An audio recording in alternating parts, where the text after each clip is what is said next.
Hi, it's Bob coming to you live from my studios here in my den in my home in Las Vegas, Nevada. Hope you're doing well. Hey, we got a question on one of my last videos about forbearance and what that all means in the days of COVID, in the days of the CARES Act, and the struggles that people are facing right now, homeowners are facing out there in the market right now. So I'm going to talk a little bit about forbearance, what it may mean, and how that may affect the market going forward. Please stay tuned.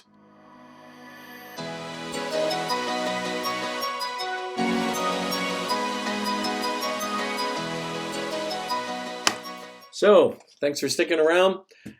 Forbearance, the act of putting off your mortgage payment to some other date. Now, just the data, the most recent data here in August was that forbearances are leveling out. So probably everyone that's going to apply for a forbearance has probably already done so by now.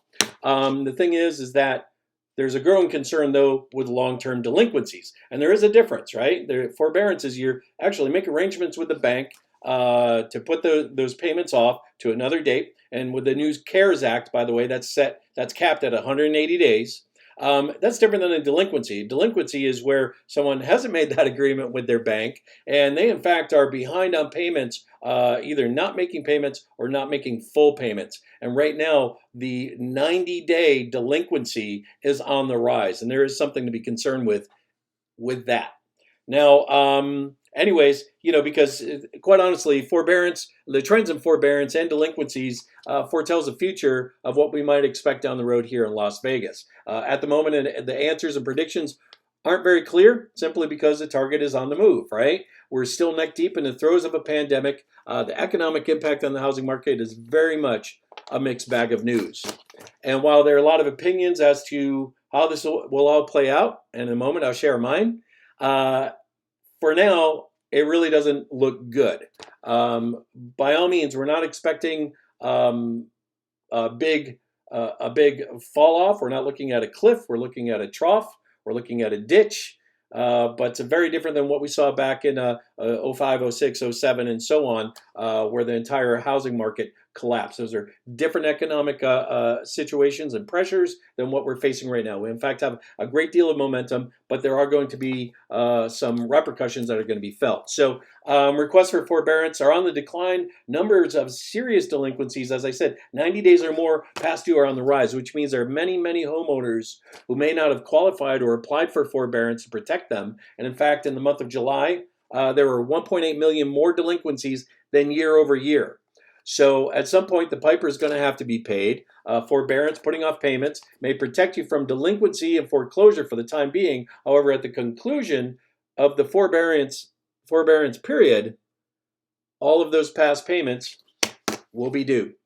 They'll be due as either a lump sum, whatever you've discussed or negotiated with your bank, lump sum, or as part of a payment plan, or some homeowners may in fact also opt for a loan modification and recast or get a new loan.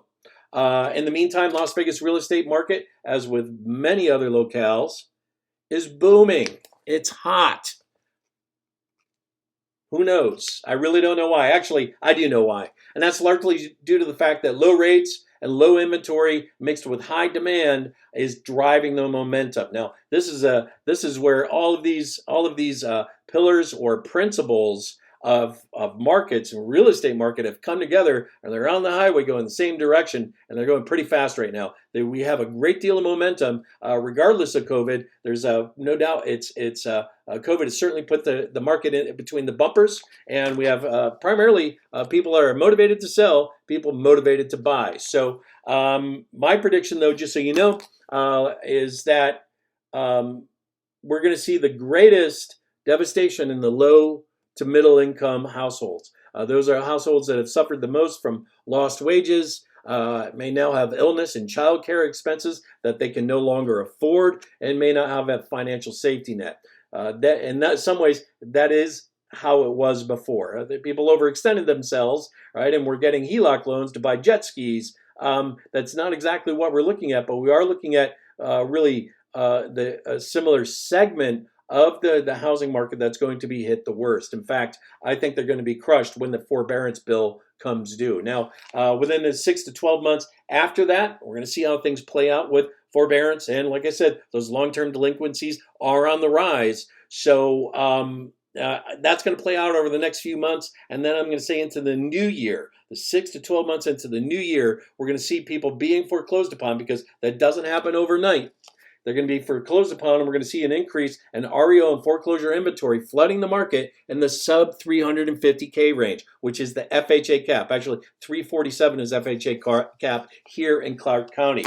It will not be the bloodletting, as I mentioned, that collapse the housing market for 5 years. It will not be that. However, when we have an unexpected cannonball making a splash, a great big bob-sized splash into the pool, the ripples and waves are going to continue to churn and move, right? And that's really what we're kind of on the all together in this boat, floating on some very rough seas. We're heading in the right direction. Things are just amazing right now. But if you're motivated to buy or motivated to sell, have at it. This is a great time. So, anyways, I want to make sure that to remind you to tell your friends and family if that negotiating or renegotiating a mortgage loan with their lender can sound intimidating and worrisome. But it's important to act quickly to keep missed payments from getting out of hand, and to reach out to me if they need some guidance or a confidence boost before they make that call. I'm happy to coach anyone on making that call to their lender, okay? And I've got a great deal of additional information to share with them. So don't forget to ask me. Most homes sell for less than they're worth in this market. There are 2 shocking but easily avoided mistakes that sellers make.